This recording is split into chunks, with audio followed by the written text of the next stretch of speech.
Assalamualaikum warahmatullahi taala wabarakatuh. Selamat pagi sidang hadirin ya. Kita kembali kepada channel seadanya.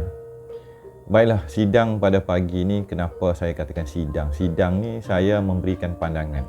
Saya memberikan rasa dan juga pandangan hamba Allah seadanya ini berkenaan dengan bangsa saya, orang saya di dalam suatu perjuangan untuk kita kembali membina sebuah keluarga Melayu di bumi tanah air kita sendiri.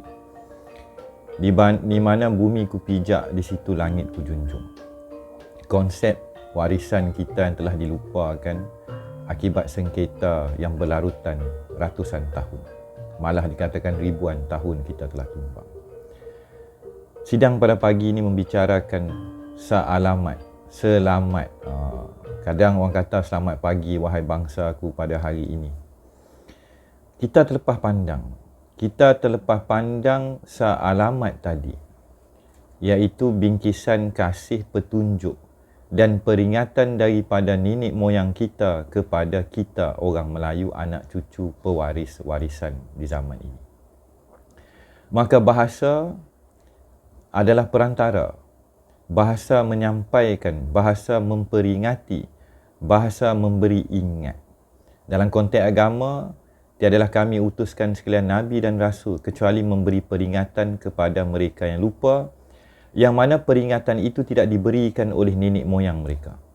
Kita acap kali pada malam Jumaat kita baca Yasin, yang mana peringatan itu tidak pernah diberikan oleh nenek moyang mereka. Konteks peringatan yang bagaimana? Sealamat, ada satu, ada tadi, ada alam, ada tamat dia, ada tamat tempoh. Ada petanda, ada petunjuk ke jalan yang lurus. Nenek moyang kita, leluhur kita, orang Melayu pentas Nusantara telah menitipkan selamat pagi, selamat tengah hari, selamat sore, selamat petang. Tapi kita ambil itu umpama masuk telinga kanan, keluar telinga kiri. Sealam. Satu saja alam ini. Di dalam berbagai alam itu tetap ianya kembali kepada sealam yang tunggal sejati. Itu tunggal sejati ni bahasa, ada orang kata bahasa Melayu, bahasa Nusantara ataupun definisi jagat raya, seluruh alam beralam, lapisan-lapisan alam. Sealamat. Kalau kita pergi pada konteks pada pagi ni yang orang kita biasa faham, alamat rumah, petunjuk, petanda daripada mana kita datang. Maka pada pagi ini, andai bangsa saya, orang kita, selamatlah kita dah bangun selamatlah ni. Pagi ni saya selamat lagi. Saya selamat lagi pagi ni, tak mati ni. Tak duduk dalam tanah lagi, masih ada di muka bumi, masih diizinkan untuk berbicara kepada sidang hadirin. Malam ini mungkin hamba ini dijemput kembali. Tidak ada jaminan. Tengah hari ini mungkin saya tumbang dan saya kembali ke rahmatullah, kembali ke rahmat dia, kepada kasih sayang dia. Kejiwaan dan juga perkataan sealamat tadi, sealam dan ada tamat tempoh. Ada petunjuk, ada alamat, ada SOP, ada algoritma, ada matematik, ada formula. Sepatah perkataan selamat, sealamat. Satu alam Melayu. Sekarang ni alam Melayu, saya cakap bahasa Melayu kan.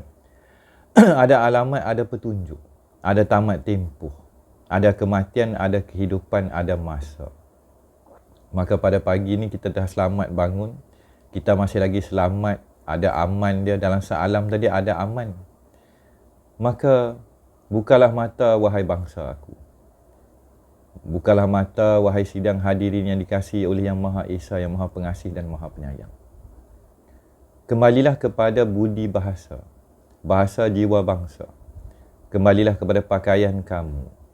Kembalilah kepada warisan nenek moyang kita yang telah mengenal. Leluhur kita tidak pernah syirik kepada Yang Maha Esa. Buktinya di dalam bahasa tadi.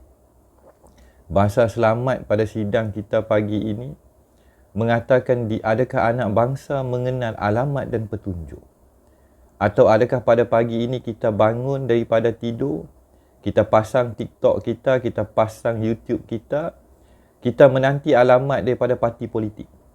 Kita menanti alamat dan gertakan dan juga hasutan daripada orang-orang dunia yang menutup kebenarannya tadi. Atau kita bangkit pada pagi ini dan memperhalusi kalimat-kalimat sakral, sakti dan bahasa-bahasa kitab ketuhanan leluhur nenek moyang kita yang saya katakan orang-orang Melayu itu ahli kitab. Ahli kitab yang bagaimana? Ahli kitab alam. Hamim wal kitabil mubin. Demi kitab yang terang, jelas dan nyata. Ada gelombang ha, ada gelombang min. Ada tamat tempoh, ada rasa, ada tarik menarik, ada gelanggang. Kosmologi yang amat besar. Samudera alam Melayu kita pada pagi ini. Kalau kita pendekkan cerita pagi ini, umpama kita bangun tidur ini, ada dunia yang akan berlangsung. Kita sama ada kita membazirkan masa, bergelumang dengan cerita politik dan dunia dan takut dengan gertakan mereka dan alamat dan petunjuk mereka, atau kita sealamat dan mendapat hanya satu alamat, satu titah perintah daripada Raja yang satu tunggal sejati, Raja sekalian alam. Perhalusilah wahai bangsaku, kaumku, orang Melayu. Ni bukan saya kata, ni bukan saya. Saya ni hamba seadanya, tak ada gelaran, tak ada megat, tak ada tengku, tak ada panglima pun. Saya hanyalah bayangan. Ditakdirkan menjiwai kembali dan melihat kenapa saya lahir sebagai Melayu. Lantas pada pagi ini, perhalusilah kembali, bukalah kembali formula dan peringatan yang telah turun-temurun daripada alam beralam, yang kekal abadi di dalam jiwanya sekujur jasad bernama Melayu. Wahai orang-orang Melayu, kembalilah kepada peringatan yang terang, jelas dan nyata di dalam bahasa kamu, jiwa kamu. Semoga anak-anak bangsa bangkit kembali. Terang, jelas dan nyata, nenek moyang kita tidak pernah menduakan Yang Maha Esa. Tetapi bahasa ini, bicara ini, titipan ini, warkah kasih sayang, permata-permata bahasa ketuhanan warisan leluhur kita, amat sedikit yang mahu melihat kembali. Kita mahu mendengar cerita orang-orang asing. Kita sudah tidak lagi mahu memandang warisan tok nenek kita. Apatah lagi bahasa ibunda kita, bahasa ayahanda dan bunda kita. Dan andai kita gagal memahami bahasa ayahanda dan bunda, bahasa leluhur dan nenek moyang kita, datuk dan nenek kita, yang zahir dan terlahir di dalam bangsa yang telah menerima kasih dan memahami kasih Yang Maha Esa, yang bersama dengan kekasih Allah di dalam kerahsiannya itu. Bagaimanakah hendak kita mengenali ayahanda dan bonda pertama dan mengenali bapa ruh ataupun intipati kepada kejiwaannya, moyang ataupun ayahanda dan bonda pertama, sehinggalah kepada titik mula wujudnya kejadian kita di sebalik tabir masa lahirnya kita di muka bumi. Maka hargailah permata dan warisan leluhur kita yang telah kita terima, yang ada di hadapan mata. Kita hanya perlu kutip kembali, buka mata, buka hati, buka jiwa. Dan kembangkanlah, agungkanlah, angkatlah martabat ingatan kasih sayang leluhur kita di gelanggang tauhid ketuhanan Melayu. Sampaikan, titipkan, kembalikanlah ingatan ini kepada anak-anak bangsa kita. Walaupun kita sedikit, insya-Allah. Kita bakal bersambung dalam babak berikutnya. Wabillahi taufiq wa hidayah. Assalamualaikum warahmatullahi taala wabarakatuh.